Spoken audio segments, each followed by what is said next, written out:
नमस्कार, उमेश 24 चॅनल मध्ये आपलं सगळ्यांचं स्वागत आहे. महाराष्ट्र राज्य मार्ग परिवहन महामंडळाचा 78वा वर्धापन दिन अमरावती मध्यवर्ती बस स्थानकात साजरा करण्यात आला. यावेळी आमदार सौ सुलभाताई खोडके यांच्या हस्ते केक कापून कार्यक्रमाची सुरुवात करण्यात आली. या कार्यक्रमात विधान परिषद आमदार संजय खोडके, आगार व्यवस्थापक वैशाली भाकरे तसेच एसटी महामंडळाचे अधिकारी, कर्मचारी आणि कामगार संघटनेचे पदाधिकारी मोठ्या संख्येने उपस्थित होते. यावेळी बोलताना आमदार सुलभाताई खोडके यांनी सुरक्षित प्रवासी सेवा आणि एसटी चालक, वाहक तसेच कर्मचाऱ्यांच्या सोयी सुविधांसाठी कटिबद्ध असल्याचा विश्वास व्यक्त केला.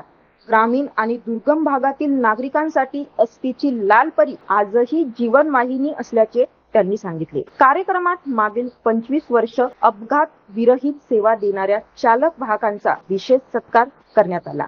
तसेच सलग सुरक्षित सेवा देणाऱ्या चालकांनाही गौरविण्यात आले. याच प्रसंगी अमरावतीतील छत्रपती संभाजीनगर या नवीन परिवर्तन बस सेवेचा शुभारंभ करण्यात आला. बसचे पूजन करून नव्या सेवेला हिरवा झेंडा दाखवला. दरम्यान आमदार संजय खोडके यांनी अमरावती मध्यवर्ती बस स्थानक आणि आगाराच्या पुनर्बांधणीसाठी शासनाकडून निधी मंजूर झाल्याची माहिती देत लवकरच बस स्थानकाचे रूपडे बदलणार असल्याचे सांगितले. अशाच नवनवीन अपडेटसाठी बघत रहा उमेश 24 चॅनल.